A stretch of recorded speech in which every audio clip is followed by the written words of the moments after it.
Alright, ladies and gentlemen, today's Wednesday. We're starting chapter 10 today, as I promised. You should have already downloaded chapter 10 into your notes. If you have not done so, take a minute or two and download them now, as we are starting in the next minute.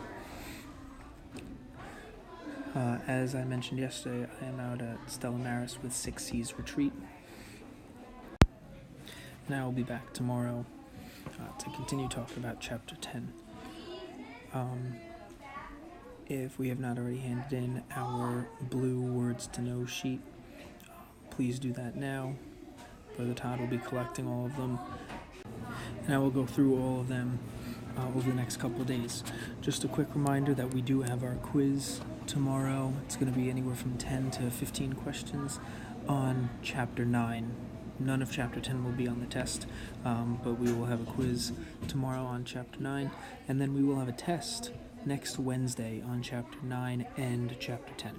Okay, test on chapter 9 and chapter 10 next Wednesday, but I'll let you know more about that tomorrow when I come in.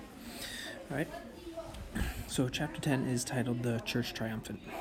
Okay, we're going to be talking about how the church exists in a couple different areas, like heaven, earth, and purgatory. And we are going to talk about the process of becoming a saint, known as canonization.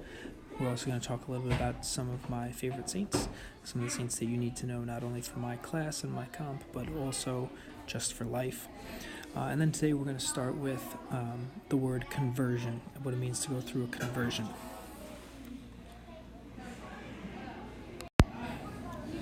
The saint for this chapter is Saint John the Beloved. Okay, note that Saint John the Beloved is not Saint John the Baptist.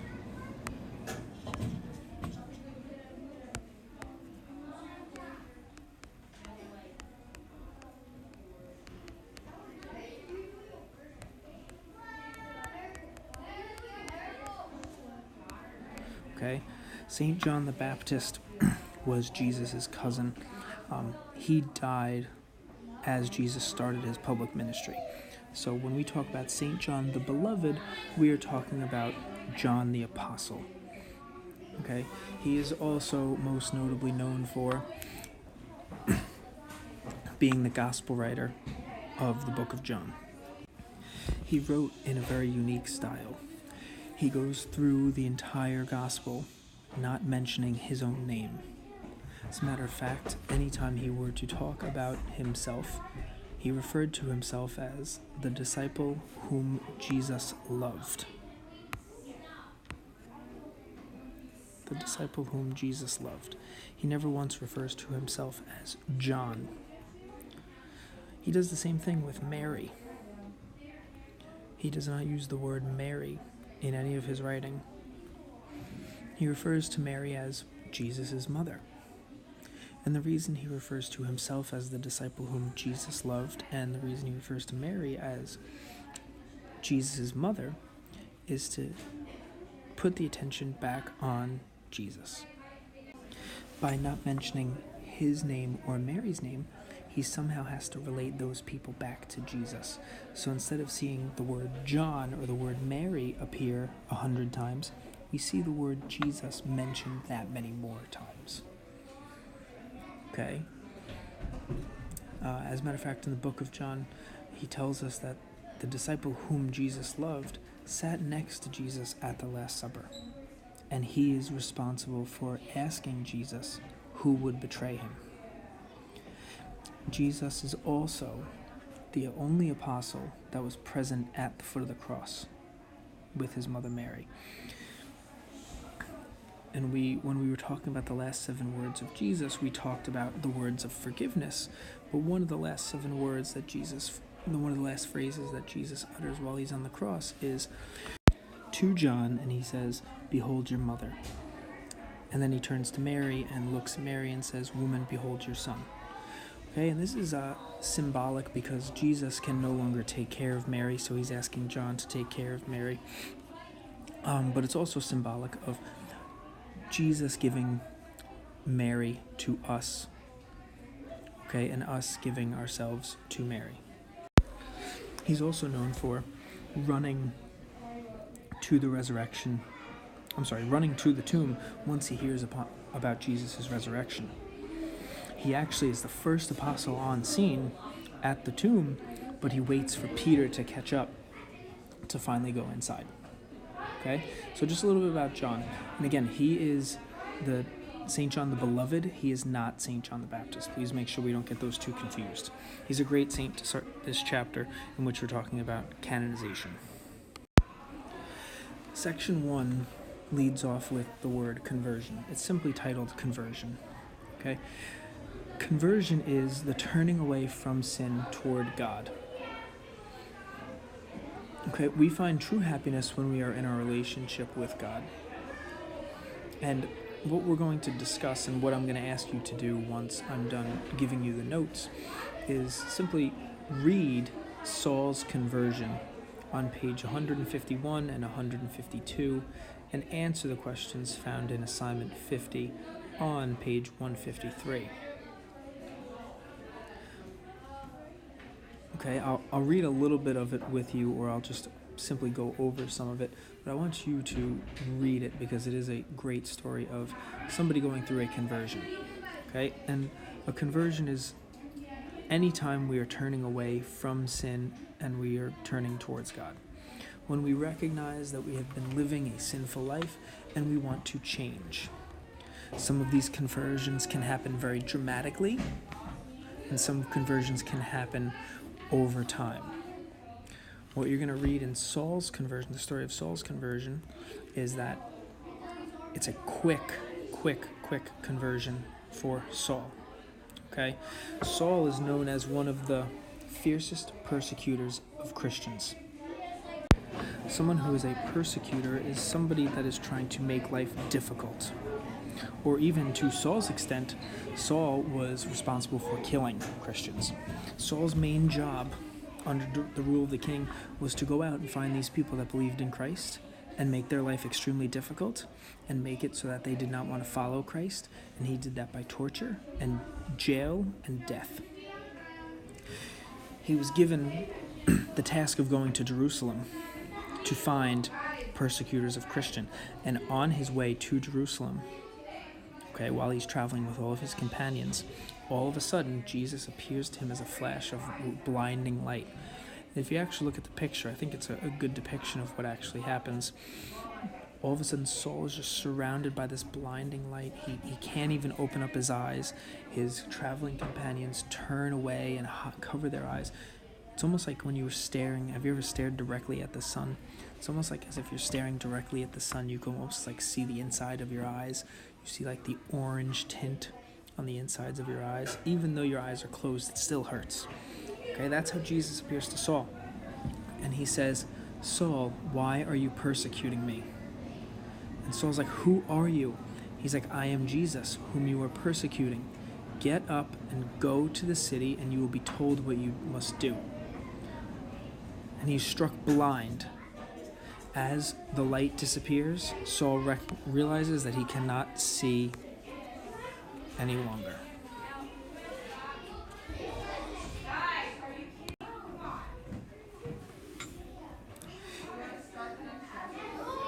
Then Saul was told to get up and go to see a man named Aeneas. Okay, he brought him to Damascus, and for 3 days he was unable to see. Okay? There was a disciple in Damascus named Aeneas, and the Lord said to him in a vision, "Aeneas, here I am." So then once the Lord appears to Saul, he appears to Aeneas as well. And Jesus tells Aeneas that Saul is on his way. And Aeneas, rightfully so, knows who Saul is. He's petrified when he hears that Saul is coming, because Saul is known around the world as somebody who is killing Christians. And here is Aeneas, who is a disciple of Jesus. And he's petrified when he hears that Saul is coming. So Jesus appears to Aeneas and says, "Do not be afraid." Okay? Saul goes and meets Aeneas. Okay, after God has given Aeneas the strength and the courage to go meet Saul, the two finally meet. Aeneas lays his hands on Saul Upon meeting Saul, Ananias lays his hands on him. Okay? And then you see right here in the line from Acts, things like scales fell from his eyes and he regained his sight. After Saul and Ananias spend 3 days together, Ananias spends 3 days teaching Saul all about Christ. Saul goes out and he starts to preach in Jesus' name. He goes into the synagogues and he proclaims that Jesus is the true Son of God. And all these people that Saul's talking to start to bicker among themselves, and they say, isn't this the guy who was just going around literally last week putting people in chains and putting them away and killing them because of their beliefs in Christ? Saul continued to preach the Lord's name, and he actually changes his name to Paul. So Saul later becomes Paul. Okay? We've talked about it before. When we see a change of name in the Bible, it means a change of mission.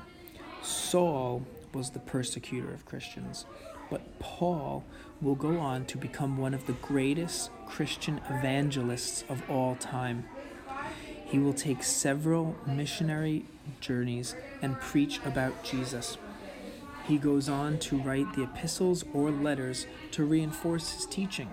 And ladies and gentlemen, this is somebody who is responsible for killing hundreds and thousands of Christians. And he goes on to become a saint. So if there's hope for St. Paul, is there hope for you?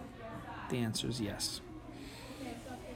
Please make sure, I summarized it, please make sure that in order to answer the questions in assignment 50, that you read the exact quotes, okay, that you read the entire passage from Acts 9, verses 1 to 22, found on pages 151 and 152. Okay, in this chapter we'll discuss how to become a saint. Okay, the souls united with God forever in heaven are considered saints. That's what a saint is. It's important to remember that while the saints lived lives of special holiness and special closeness to God, they started out like each one of us. We are all called to become saints. Okay? We find our true happiness when we are in a relationship with Christ. Okay, you look at, we've discussed many saints throughout the year. We've discussed St. Maria Goretti, St. Thomas More. We've discussed a plethora, St. Elizabeth Ann Seton. We discussed a lot of saints. Every single one of them has done something extraordinary to become a saint. But what you need to remember is each one of them started out as ordinary people. Each one of them started out just like one of us. Why can't we do what those saints have done? Why can't we live a life of holiness? Why can't we grow up to do something extraordinary? Why aren't we called to become a saint?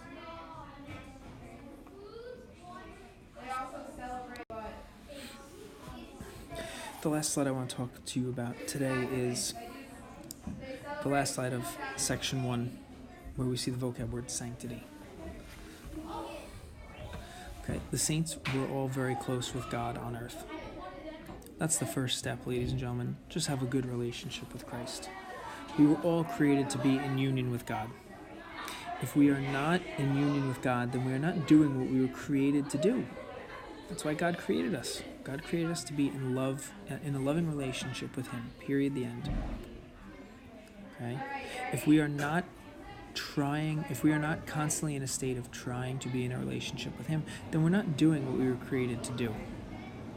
Look at this example. It's silly, but it's an example. Okay, paperweights were created to hold down paper. I can very well take the papers outside, back my car up under them, and the car will hold the papers down. The wheel of the car will hold the papers down from flying in the wind. But then how will I get home? I use my car to get from point A to point B. I use a paperweight to hold down paper. I can use my car to hold down the paper, but then I can't use my car for something else. The car was created to get me from point A to point B in a timely fashion. If my car is holding down the paper, then I can't get to that place as quickly as I wanted to. Okay, it's not being used for what it was created for. We are created to be in union with Him. If we are not trying to be in union with Him, we're not doing what we were created to do. We can only be truly happy when we are in perfect union with Him and His will. When we are doing what He wants always, when we are thinking about Him first, we are in union with Him. Being in union with God is called sanctity. All right, you ready? Okay, it's holiness or the kingdom of God. It's doing what God wants. It's using our life for His will. When other people look at us, do they see Christ? That's sanctity. Okay, so we had a couple different vocab words in this section. Conversion. Okay, conversion, which was turning away from sin towards God. We have the word saint, okay, which is a soul united with God forever in heaven. And then we have sanctity, which is holiness or the kingdom of God. All right, ladies and gentlemen, I'm sorry. I know that was not my best work for section 1 as far as recorded lessons go. I am currently at prep at St. Agnes, and there's a lot going on. A lot of kids walking in and out, a lot of kids going to the bathroom, a lot of kids getting water, a lot of disciplining students, so I apologize. But listen, get the notes down as long as you have the notes, and then please read Saul's conversion and answer the 5 questions in assignment 50, which are in eBackpack, and I will answer any and all questions you have tomorrow. Okay? Just a gentle reminder, we also have our quiz tomorrow on Chapter 9. So once you're done with assignment 50, I would just review Chapter 9. It is very vocab heavy, so make sure you know the vocab. Okay? Thank you very much for your cooperation, and I will see you all tomorrow. Have a great Wednesday.